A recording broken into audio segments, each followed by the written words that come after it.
झारखंड के श्री सम्मेद शिखर जी के मंदिर पर किया झारखंड की सरकार ने पर्यटन स्थल घोषित। आइए जानते हैं इसका क्या कारण है और झारखंड सरकार ने क्यों इसे पर्यटन स्थल घोषित किया। हमारे साथ मौजूद हैं मानव निमेन जागृति मंच के अध्यक्ष अंकित जैन। नमस्कार, सत श्री अकाल, आदाब। मैं शाहरुख इदरीसी, आप देख रहे हैं की लाइन टाइम्स। तो आज हमारे साथ मौजूद है अंकित जैन। आइए कुछ इनसे बात करते हैं। जैन समाज के लोगों की संख्या बहुत कम है, आपको लगता है सरकार आपकी मांग सुनेगी?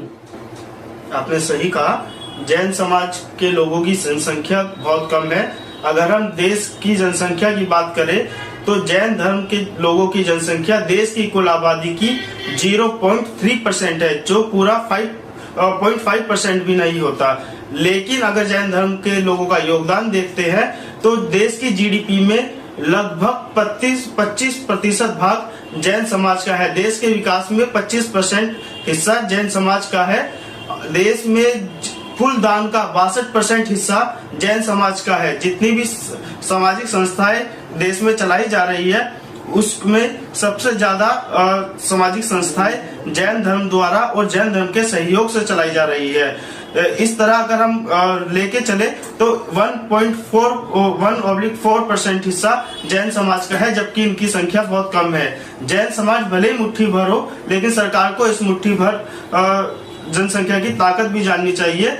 जैन समाज मानता है कि वो किसी सरकार को हरा या जिता नहीं सकता, लेकिन ये हकीकत बात है, जब अपने पे आ जाए तो जैन समाज सरकार को हरा भी सकता है, गिरा भी सकता है और सरकार को बना भी सकता है। सम्मेद शिखर की अगर हम बात करें तो अभी अनशन पर बैठे श्री संजय जैन, रुचि जैन है। 6 दिन हो गए, उनकी हालत अभी भी गंभीर है, लेकिन सरकार की इस पर कोई प्रतिक्रिया, मीडिया की इस पर कोई प्रतिक्रिया अभी तक नहीं आई है।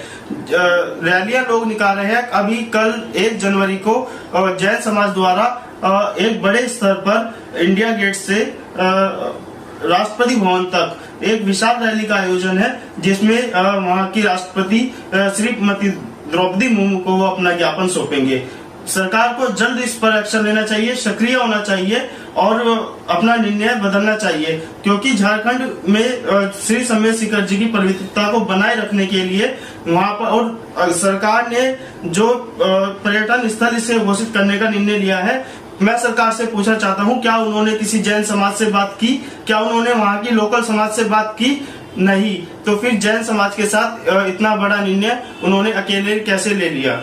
इसके लिए मनोज तिवारी जी ने भी सांसद में, लोकसभा में आवाज उठाई थी। उन्होंने जैन समाज का मुद्दा, श्री सम्मेद शिखर जी का मुद्दा लोगों के बीच रखा, लोकसभा में रखा, लेकिन उस पर भी अभी तक किसी की कोई प्रक्रिया, किसी का कोई सकारात्मक प्रतिक्रिया वहां पर आती नजर नहीं आ रही है। सरकार श्री सम्मेद शिखर जी को पर्यटन स्थल घोषित करती है तो उसमें समस्या क्या है? देखिए, धर्म लोगों की आस्थाओं का केंद्र है, लोगों का स्वाभिमान है। मेरे हिसाब से धर्म के साथ किसी भी सरकार का छेड़छाड़ करना उचित नहीं है। इससे उस धर्म के लोगों की भावनाओं के साथ भी खिलवाड़ होता है।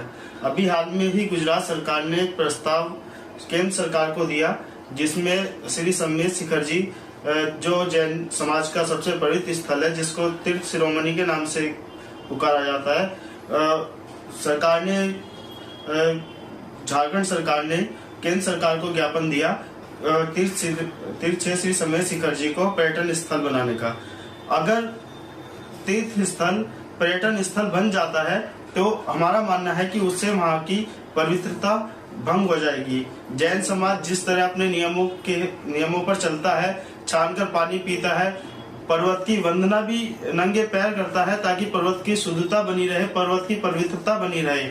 अगर सरकार उसमें अपने नियम, अपने हिसाब से उसको पर्यटन स्थल घोषित करती है तो निसंदेह ये जैन समाज के नियमों के विरुद्ध है, जो गलत है। इसलिए आज देश के हर कोने में, चाहे इंदौर हो, बड़ौत हो, बागपत हो, मेरठ हो, मुजफ्फरनगर हो, खतौली हो, हर जगह बड़ी संख्या में लोग एकत्रित होकर रैलियां निकाल रहे हैं, कैंडल मार्च निकाल रहे हैं। और दिल्ली के रिसव विहार में पिछले 6 दिनों से श्री संजय जैन और रुचि जैन आमरण अनशन पर बैठे हैं। इस पर भी सरकार की अभी तक कोई प्रतिक्रिया नहीं आई है, तो सरकार को इस बारे में सोचना चाहिए और अपना निर्णय बदलना चाहिए।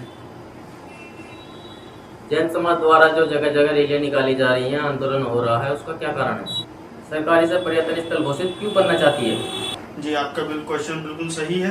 सरकार श्री सम्मेद शिखर जी को पर्यटन स्थल क्यों घोषित करना चाहती है? क्योंकि श्री सम्मेद शिखर जी झारखंड में है। वहां से जैन धर्म के 24 में से 20 तीर्थंकरों ने मोक्ष लिया है। तो जैन धर्म के लिए वो सबसे बड़ा तीर्थ स्थल है। वहां से सरकार उसको पर्यटन स्थल इसलिए घोषित करना चाहती है क्योंकि वहां से सरकार रेवेन्यू कमाना चाहती है, वहां से सरकार प्रॉफिट कमाना चाहती है। वहां पर की भूमि पर होटल्स है, होटल्स, बैंकट और तरह तरह के रेस्टोरेंटों को टेंडर देके सरकार वहां से प्रॉफिट अर्न करना चाहती है, वहां से रेवेन्यू कमाना चाहती है। सरकार पर्यटन स्थल इसलिए नहीं बनाना चाहिए क्योंकि अगर सरकार, अभी मैं हाल की बात आपको बताता हूँ, श्री सम्मेद शिखर जी में जब से सरकार ने इसे पर्यटन स्थल घोषित किया है तब से वहां पर मांस मदिरा का सेवन चालू होने लगा है। बाहर से स्टूडेंट्स और कुछ लड़के असामाजिक तत्व वहां आते हैं, अश्लील गानों पर डांस करते हैं, वीडियो बनाते हैं, रील्स बनाते हैं, जिससे यात्रियों को यात्रा करने में, पर्वत की वंदना करने में भी तकलीफ होती है। अगर यात्री उनको रोकते हैं तो उनके साथ अभद्र व्यवहार होता है। तो सरकार को पर्यटन स्थल से नहीं घोषित करना चाहिए, पर्वत स्थल को पर्वत स्थल ही रहने दीजिए। अगर जैन धर्म के पर्वतों के साथ, जैन धर्म के बड़े तीर्थों के साथ सरकार इस तरह के कदम उठाएगी तो निसंदेह जैन समाज इसके लिए एक्शन लेगा, अनशन करेगा, रैलियां निकालेगा और सरकार को इस चीज के लिए संचेत करेगा। जैन धर्म के साथ किसी भी तरह का छेड़छाड़, जैन धर्म के तीर्थों के साथ किसी भी तरह का छेड़छाड़ करना उचित नहीं है। हमारे चैनल को लाइक करें, शेयर करें और सब्सक्राइब करें।